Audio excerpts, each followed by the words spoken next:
नमस्कार, ये NB news देख रहे हैं आप और मैं हूं आपके साथ पल्लवी राजपूत और हमारे खास बुलेटिन बड़ी खबरों में आप सभी का स्वागत है। आइए दिन भर की 3 बड़ी खबरों पर आज नजर डाल लेते हैं। सबसे पहले बात कर लेते हैं बिहार विधानसभा चुनाव की। बिहार विधानसभा चुनाव 2020 के लिए चुनाव प्रचार के अंतिम दिन अपने अंतिम सभा में मुख्यमंत्री नीतीश कुमार ने ये कहकर चौंका दिया कि यह उनका आखिरी चुनाव है। दरअसल पूर्णिया के दमदहा में चुनावी सभा को संबोधित कर रहे बिहार के मुख्यमंत्री नीतीश कुमार ने एनडीए के पक्ष में वोट मांगते हुए ये कहा है कि यह उनका अंतिम चुनाव है, इसलिए अंत भला तो सब भला। उन्होंने जनता से अपील की है कि वह एनडीए के पक्ष में मतदान करे और उन्हें फिर से काम करने का मौका दे। मुख्यमंत्री के इस बयान के बाद बिहार के राजनीतिक गलियारों के साथ साथ देश में भी नीतीश के संन्यास लेने की बात पर चर्चा शुरू हो चुकी है। नीतीश के इस भावुक अपील के बाद बिहार में ये पूछा जाने लगा है कि क्या नीतीश को एक आखिरी मौका मिलेगा। इसके अलावा नीतीश की इस अपील को तीसरे चरण के लिए ब्रह्मास्त्र के तौर पर देखा जा रहा है। बिहार चुनाव प्रचार का आज आखिरी दिन रैलियों, भाषणबाजी और जनसभाओं का दौर थम चुका है, लेकिन चुनाव प्रचार के अंतिम दिन बिहार के मुख्यमंत्री नीतीश कुमार ने जो संन्यास का ब्रह्मास्त्र छोड़ा है, उसका शोर अब पूरे देश में सुनाई देने लगा है।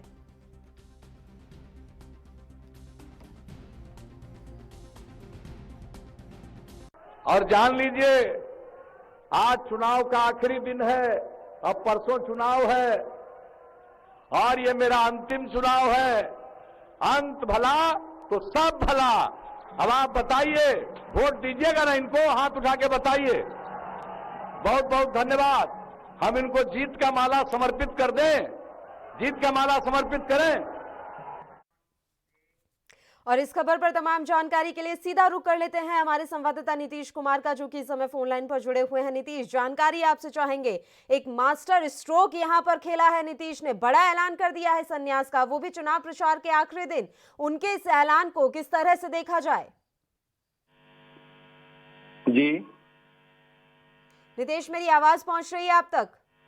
जी, सुन पा रहा हूँ। आज पूर्णिया जिले के दमदहा विधानसभा क्षेत्र में नीतीश कुमार की रैली थी, जनसभा का आयोजन किया गया था। उसमें नीतीश कुमार ने कहा कि ये मेरा आखिरी चुनाव है और उसने जदयू के जो यहाँ के कैंडिडेट हैं लेसी सिंह, उनके पक्ष में मतदान करने के लिए लोगों से अपील भी की। नीतीश, तो उनके इस ऐलान को किस तरह से देखा जाए? बड़ी बात उन्होंने कही है, वो भी चुनाव प्रचार के आखिरी दिन। इसे किस तरह से देखा जाए? राजनीतिक गलियारों में कैसी हलचल इस समय नजर आ रही है? जी, ये जो है अपना चुनाव को लेकर यह बयान जो दिए हैं, इससे राजनीतिक गलियारे में तो हलचल मची है, क्योंकि उन्होंने कहा है कि ये मेरा आखिरी चुनाव है। और इसके अलावा तेजस्वी यादव अब कहते हुए नजर आ रहे हैं कि उन्होंने तो पहले ही कहा था कि सीएम थक चुके हैं, और क्या वाकई में उनके इस बयान से अब ऐसा ही लग रहा है? क्या वाकई में सीएम नीतीश थक चुके हैं? जी, राजद के जो बड़े नेता है तेजस्वी यादव, उनके द्वारा तो कहा गया है, हमेशा उनके द्वारा सभा में कहा गया है अलग अलग जगहों पे कि नीतीश कुमार जी अब थक चुके हैं। तो कहीं ना कहीं लग रहा है कि इससे नीतीश कुमार जी ये अपना एक चुनाव में ये नया कार्ड खेल रहे हैं की बात बोल के। इसे साफ तौर पर एक ब्रह्मास्त्र के तौर पर ही देखा जाए। नीतीश, देखिए किस तरह से उन्होंने आखिरी दिन ये बड़ा ऐलान कर दिया है। अब कहीं ना कहीं सिंपैथी वोट तो मिल ही जाएगा, क्योंकि ये चर्चा तो शुरू हो ही गई है कि चलिए अब आखिरी बार नीतीश को मौका देकर देख लेते हैं।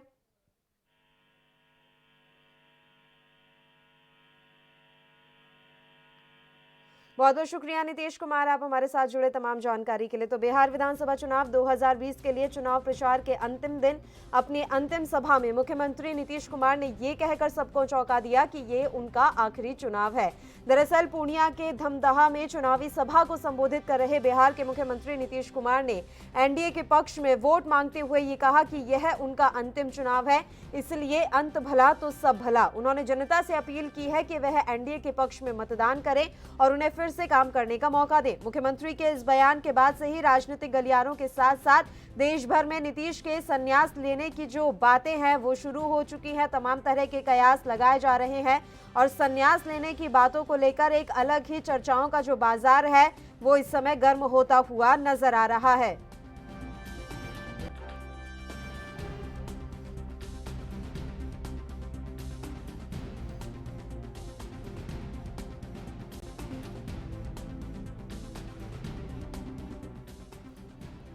इसके अलावा नीतीश की इस अपील को तीसरे चरण के लिए ब्रह्मास्त्र के तौर पर देखा जा रहा है। बिहार चुनाव प्रचार का आखिरी दिन रैलियों, भाषणबाजी और जनसभाओं के दौर के बीच थम चुका है, लेकिन चुनाव प्रचार के अंतिम दिन बिहार के मुख्यमंत्री नीतीश कुमार ने जो संन्यास का ब्रह्मास्त्र छोड़ा है, उसका शोर अब पूरे देश में सुनाई देने लगा है। तमाम तरह की चर्चाएं इस समय हो रही है। आपको बता दें, अंतिम चुनाव का ऐलान कर नीतीश कुमार ने एक अलग ही चर्चा छेड़ दी है।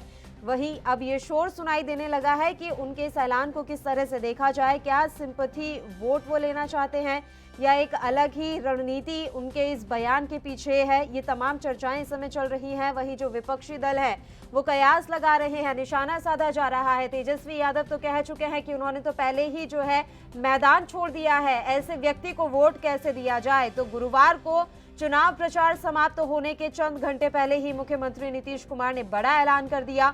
नीतीश कुमार ने पूर्णिया के एक रैली में कहा कि यह उनका आखिरी चुनाव है, लेकिन पटना में पहुंचते ही उनके करीबियों ने बताया कि उनका मतलब आखिरी चुनाव से नहीं था, बल्कि इन चुनावों की आखिरी सभा से था।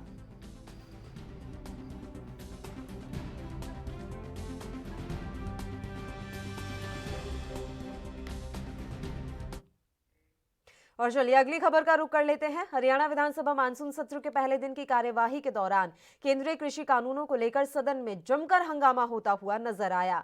विपक्षी पार्टी कांग्रेस के विधायक जहां जमकर केंद्रीय कानूनों के विरोध में निंदा प्रस्ताव सदन में लाए जाने की मांग करते नजर आए, तो वहीं मुख्यमंत्री मनोहर लाल खट्टर ने स्पष्ट कर दिया है कि सदन में केंद्रीय कानूनों के खिलाफ किसी भी तरह का निंदा प्रस्ताव पेश नहीं किया जाएगा, बल्कि मुख्यमंत्री खुद केंद्रीय कानूनों के समर्थन में धन्यवाद प्रस्ताव सदन में लेकर आएंगे, जिसका विरोध जमकर के कांग्रेस पार्टी के विधायक सदन के अंदर करते हुए नजर आए।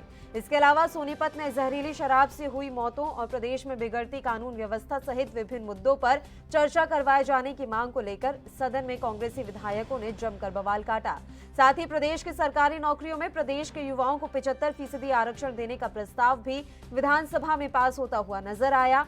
इतना ही नहीं, पंजाब से विधानसभा में अपना बचा हक लेने को लेकर भी एक प्रस्ताव सदन में पेश किया गया, जिसमें कहा गया है कि अभी भी पंजाब विधानसभा परिसर के अंदर हरियाणा के कुछ हिस्से पर अपना कब्जा जमाए बैठा है। यहां प्रस्ताव पास हुआ कि पंजाब से हरियाणा अपना ये हक वापस लेकर ही रहेगा।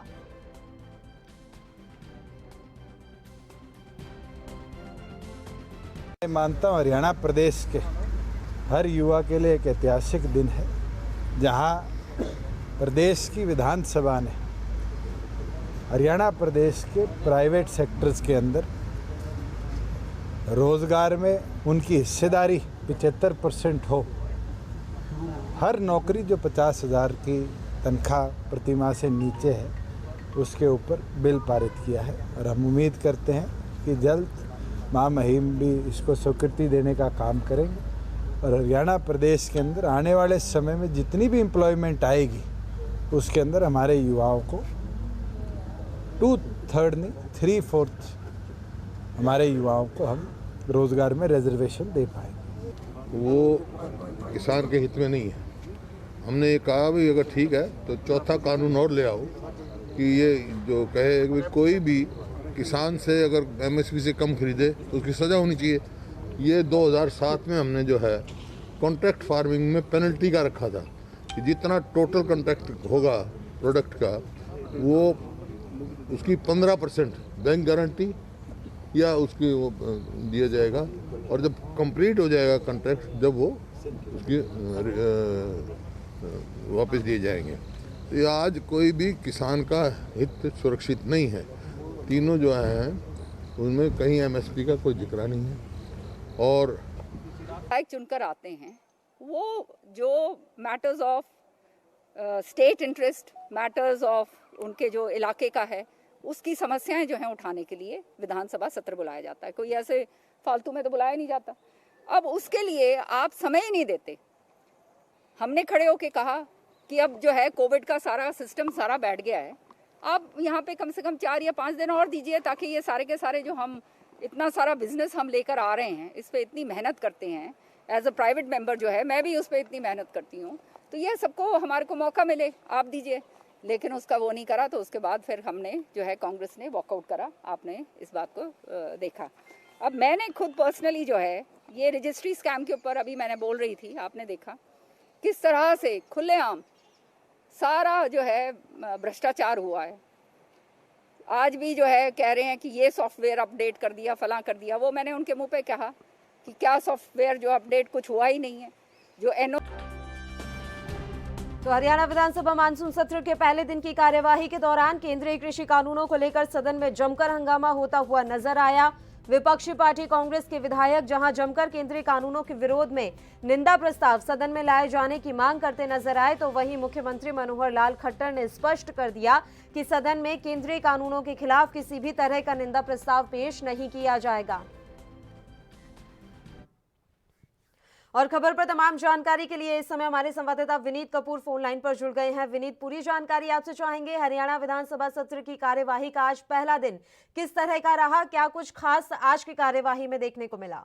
बिल्कुल, देखिए, पहले दिन की कार्रवाई की बात करें तो शोक प्रस्ताव के साथ पहले दिन की कार्रवाई जो है वो शुरू हुई थी। दिवंगत हस्तियों को मुख्यमंत्री सहित जो नेता विपक्ष हैं उन्होंने श्रद्धांजलि दी और उसके बाद सदन की कार्रवाई के अंदर जहां विधानसभा सत्र की कार्रवाई बढ़ाए जाने को लेकर जमकर सत्ता पक्ष और विपक्ष के अंदर हंगामा देखने को मिला, वहीं दूसरी तरफ केंद्रीय खेतीबाड़ी कानूनों के मसले पर भी विधानसभा के अंदर सत्ता पक्ष और विपक्ष जो है वो आपस में नोकझोंक करती नजर आई। जिस तरह से अगर हम विपक्ष की बात करें तो विपक्षी पार्टी के जो विधायक थे वो ये कहते हुए नजर आए कि केंद्रीय कानूनों के विरोध में विधानसभा के अंदर एक निंदा प्रस्ताव जो है वो पेश किया जाए। लेकिन दूसरी तरफ अगर हम बीजेपी विधायकों की बात करें या फिर मुख्यमंत्री मनोहर लाल खट्टर की बात करें तो वो ये इस बात की हिमायत करते नजर आए कि विधानसभा में निंदा प्रस्ताव पास नहीं किया जाएगा, बल्कि सरकार का धन्यवाद किया जाएगा कि उन्होंने किसानी को फायदा पहुंचाने के लिए 3 कानून जो है वो लोकसभा में पास किए हैं। तो इसको लेकर यहाँ पर विरोध होता हुआ नजर आया। इसके अलावा प्रदेश के 30 जो कह सकते हैं बड़े शहरों के अंदर रजिस्ट्रियों की बात करें तो उसको लेकर कहा गया कि बड़ी अनियमितताएं हुई हैं, धांधली हुई है। अभय चौटाला ने ध्यान आकर्षण प्रस्ताव जो है वो विधानसभा के अंदर मूव किया। कल भी विधानसभा की कार्रवाई सुबह 10 बजे शुरू होगी।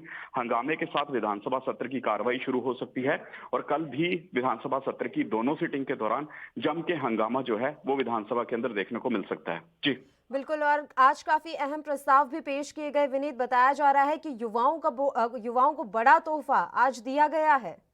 बिल्कुल, देखिए, जेजेपी की बात करें तो जेजेपी ने चुनाव के समय में, जो कि इस वक्त बीजेपी की सहयोगी पार्टी है, उसने चुनाव के समय में प्रदेश की जनता से वायदा किया था कि प्रदेश की जितनी भी प्राइवेट नौकरियां हैं उसमें युवाओं को 75% आरक्षण दिया जाएगा। और आज उसी से संबंधित एक प्रस्ताव जो है वो दुष्यंत चौटाला विधानसभा के पटल पर रखते हैं और उसके बाद उसको सर्वसहमति से मंजूरी दे दी जाती है कि ये प्रस्ताव यहाँ पर पास होता नजर आया। और दूसरा प्रस्ताव था विधानसभा पंजाब से अपने हिस्से के जो कमरे हैं वो वापस लेने का, क्योंकि लगातार हरियाणा पिछले काफी समय से ये मांग करता हुआ नजर आ रहा है कि अभी भी पंजाब के पास हरियाणा का जो 40% हिस्सा है उसमें से कुछ हिस्सा अभी भी पंजाब के पास है। तो लगातार मांग की जा रही है कि पंजाब वो हिस्सा वापस करे। इसको लेकर सर्वसहमति से एक प्रस्ताव यहाँ पर पास होता हुआ नजर आया और कहा गया है कि जल्द हम वो हिस्सा पंजाब से लेकर रहेंगे। जी, कमजोर वर्गों को पुलिस भर्ती की उम्र में भी 5 साल की छूट को लेकर किसी तरह का कोई प्रस्ताव पेश हुआ है? विनीत, मुख्यमंत्री ने सदन के अंदर इस बात की घोषणा की है कि कमजोर वर्ग जो हैं, जो आर्थिक तौर पर गरीब हैं, उनको चाहे होमगार्ड की नौकरी हो चाहे हरियाणा पुलिस की नौकरी हो, उसमें 5 वर्ष तक की छूट दी जाएगी। यानी एक तय सीमा होती है आयु की, उस तय सीमा से 5 साल उनको अधिक दिए जाएंगे। वो 5 साल अधिक तक जो है इस नौकरी को ज्वाइन कर सकते हैं। आर्थिक तबके से कमजोर वर्ग को एक बड़ी राहत आज मुख्यमंत्री मनोहर लाल खट्टर की तरफ से सदन के अंदर दी गई है। जी, अगर हम कल की बात करें तो आने वाले कल के दिन किस तरह के क्या कुछ प्रस्ताव पेश किए जा सकते हैं? कौन से ऐसे मुद्दे हैं जिन पर बहस हो सकती है? की जो कार्रवाई की बात करें तो सदन की कार्रवाई प्रश्नकाल के साथ शुरू होती नजर आएगी, लेकिन सदन के बाहर कांग्रेस पार्टी जो है वो जमकर हंगामा काट सकती है केंद्रीय किसान कानूनों के मसले पर। जिस तरह से आज एक रेजोल्यूशन किरण चौधरी सदन के अंदर लाना चाहती थी कि केंद्र का जो कानून है उनके खिलाफ निंदा जो है वो प्रस्ताव सदन के अंदर पास किया जाए, लेकिन उनको अनुमति नहीं दी गई। इसी के विरोध में कल कांग्रेस पार्टी के जो विधायक हैं वो विधानसभा सदन के बाहर सड़कों पर और इसके अलावा विधानसभा परिसर के अंदर इस मसले को लेकर जमकर हंगामा काट सकते हैं। इसके अलावा भी 6 से 7 ऐसे बिल हैं जो सरकार इस सदन के अंदर लाना चाहती है, जिससे प्रदेशवासियों को कहीं ना कहीं बड़ी राहत मिल सकती है। तो ऐसे में कल सदन की कार्रवाई 10 बजे शुरू होगी। देखने वाली बात रहेगी किस तरह की रणनीति बनाकर विपक्ष सदन में पहुंचता है और उस रणनीति का जवाब जो सत्ता पक्ष है वो किस लहजे में देता है। बिल्कुल विनीत, आपसे ये भी जानकारी चाहेंगे कि सोनीपत में जिस तरह से जहरीली शराब से लोगों की मौत हुई है, क्या आज ये मसला भी भी सदन की कार्यवाही में गूंजा।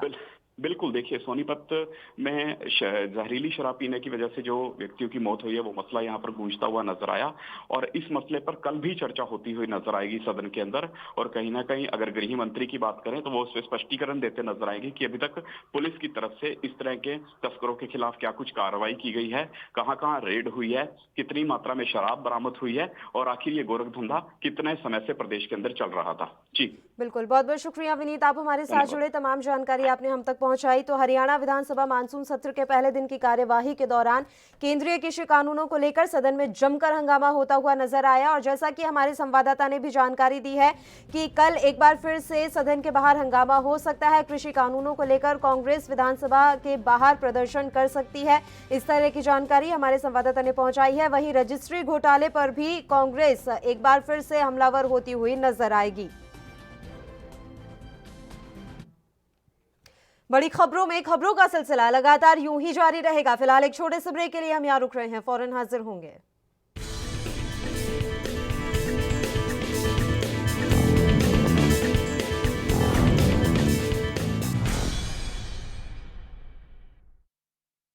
सबसे अलग अंदाज, हम बनेंगे आपकी आवाज, सवालों की धार, खबरों की बौछार, सिर्फ मेरे साथ एएनबी न्यूज पर।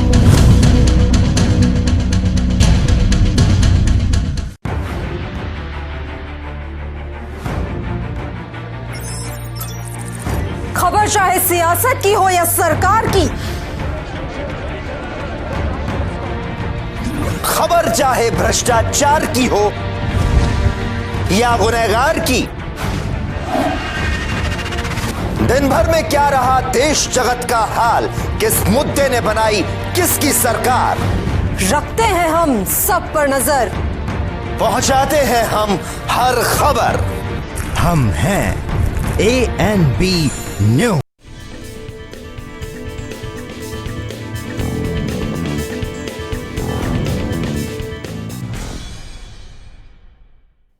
ब्रेक के बाद एक बार फिर से आप सभी का स्वागत है। बढ़ते हैं खबरों की ओर। यूपी के लखनऊ में सीएए एनआरसी के खिलाफ हुए प्रदर्शन के दौरान जो कुछ भी नुकसान प्रदर्शनकारियों द्वारा पहुंचाया गया था उसकी भरपाई सरकार ने प्रदर्शनकारियों से ही करने की घोषणा की थी।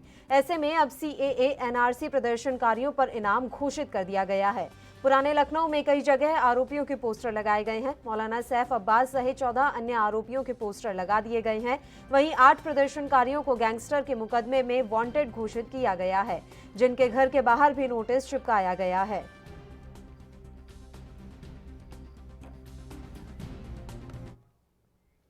और इस खबर पर तमाम जानकारी देने के लिए लखनऊ से हमारे संवाददाता पुनीत मोहन इस समय फोन लाइन पर जुड़ गए हैं। पुनीत, पूरी जानकारी आपसे चाहेंगे। सीएए और एनआरसी के जो प्रदर्शनकारी हैं उनके पोस्टर पुराने लखनऊ में लगा दिए गए हैं, इस तरह की जानकारी मिल रही है।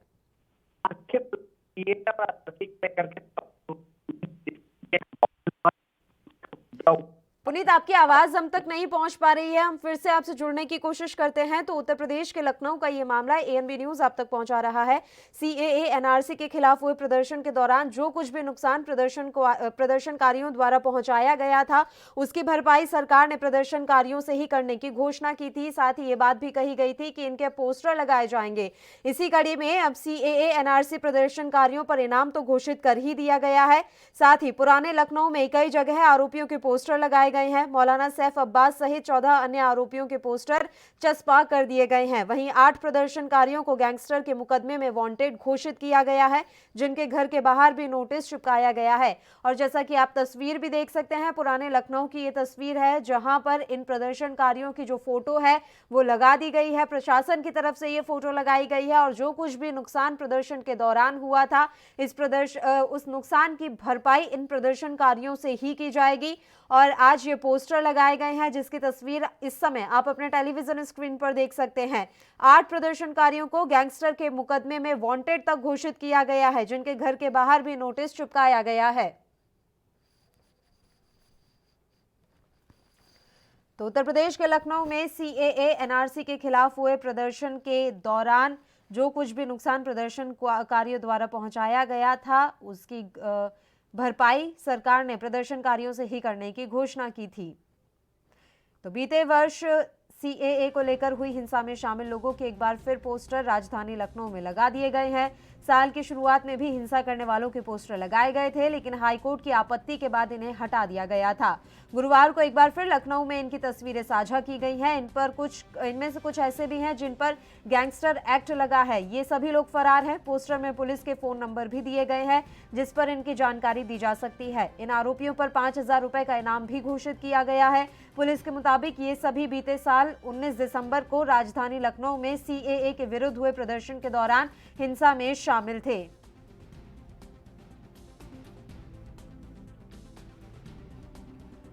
आठ प्रदर्शनकारियों की तस्वीरें प्रशासन ने सार्वजनिक रूप से पोस्टर में लगाई है। उनमें मोहम्मद ताहिर, मोहम्मद अलाम, नायब उर्फ रफत अली, रिजवान, इरशाद, एहसन हसन के नाम शामिल हैं। इन सभी पर थाना ठाकुरगंज में मुकदमा दर्ज है। एक और पोस्ट में मुस्लिम धर्मगुरु all India Muslim personal law board के वरिष्ठ उपाध्यक्ष मौलाना कल्बे सादिक के बेटे कल्बे सिब्तैन, नूरी, मौलाना सैब अफ्फास, जमाल इस्लाम, तौकीर उर्फ तौहीद, आसिफ, मानू, नीलू, शकील, काशिफ, हलीम और सलीम चौधरी की तस्वीरें लगी हुई हैं।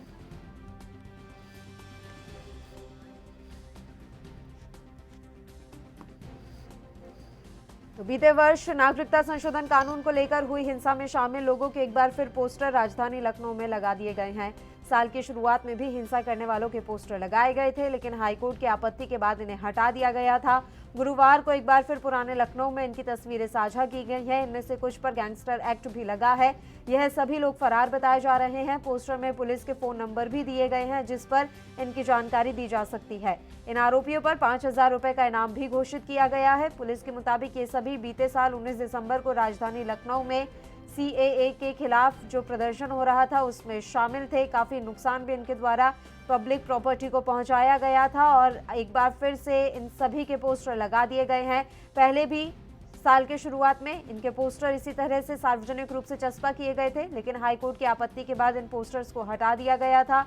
आज एक बार फिर से पुराने लखनऊ में इन लोगों की, इन प्रदर्शनकारियों की तस्वीरें जो हैं वो साझा की गई हैं। ये 8 जो तस्वीरें आप देख रहे हैं, इन 8 पर गैंगस्टर एक्ट के तहत मुकदमा दर्ज किया गया है। और खबर पर तमाम जानकारी के साथ एक बार फिर से हमारे संवाददाता पुनीत मोहन फोन लाइन पर हमारे साथ जुड़ गए हैं। पुनीत, पूरी जानकारी हम आपसे चाहेंगे। एक बार फिर से सीएए प्रदर्शनकारियों की जो फोटो है वो साझा की गई है पुराने लखनऊ में। देखिए पल्लवी, जिस तरीके से सीए और आरसी के विरोध प्रदर्शन को लेकर के दिसंबर 2019 में बवाल हुआ था, कई जगह आगजनी हुई थी, तोड़फोड़ हुई थी, उसको लेकर के सरकार ने कुछ दिन बाद पोस्टर जारी किए थे उपद्रवियों को और उसके बाद लगातार कार्रवाई हो रही थी। लेकिन लॉकडाउन के चलते ये कार्रवाई कुछ दिन के लिए स्थगित हो गई थी और अब फिर से इस कार्रवाई में प्रक्रिया तेज हुई है। आज लगभग 14 लोग ऐसे हैं जिनके पोस्टर उनके घर के बाहर चिपकाए गए हैं। 8 ऐसे हैं जिनके ऊपर गैंगस्टर का मुकदमा है, नामजद है, उनकी तलाशी हो रही है। कहीं ना कहीं जिन्होंने तोड़फोड़ करी थी, सरकार का ऐसा दावा है, सरकार उनसे रिकवरी के लिए उनको नोटिस दे चुकी थी, उनको सम्मन भेजा गया था, उनको कोर्ट में पेश होने को कहा गया था, लेकिन जब वो नहीं पेश हुए तो सरकार आगे की कानूनी कार्यवाही कर रही है। जी बिल्कुल, देखिए साल के शुरुआत में भी इसी तरह से पोस्टर लगाए गए थे पुनीत, लेकिन हाईकोर्ट ने उस पर आपत्ति जताई थी और उसके बाद इन पोस्टर्स को हटा दिया गया था। एक बार फिर से पोस्टर लगाए गए हैं, फोटोज जो हैं वो चस्पा की गई हैं, तो क्या ऐसा लग रहा है कि हाईकोर्ट एक बार फिर से इस पर आपत्ति जता सकता है या ये मसला अब आगे बढ़ सकता है? देखिए, जब इस साल के शुरुआत में पोस्टर लगाए गए थे तो उनमें से जिनके पोस्टर लगे थे उनमें से कई लोगों ने कोर्ट का दरवाजा खटखटाया था और हाईकोर्ट ने आदेश किया था कि ये पोस्टर तत्काल हटाए जाए।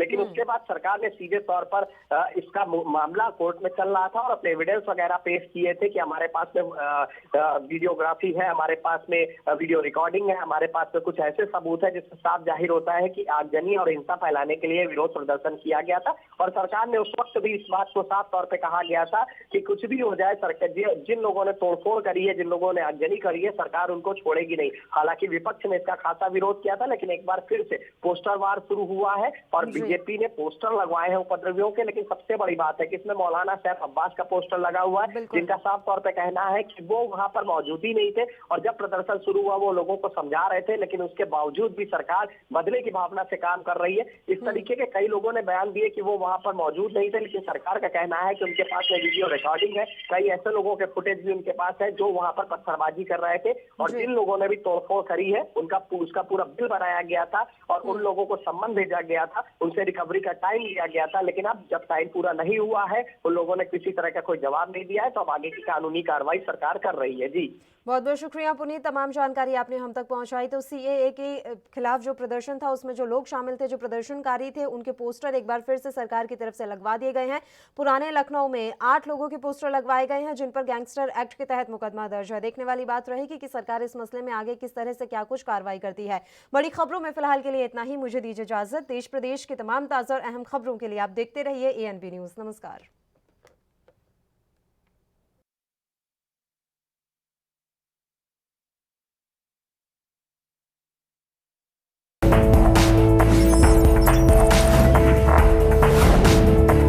कम ब्रेक और ज्यादा खबरों के साथ देख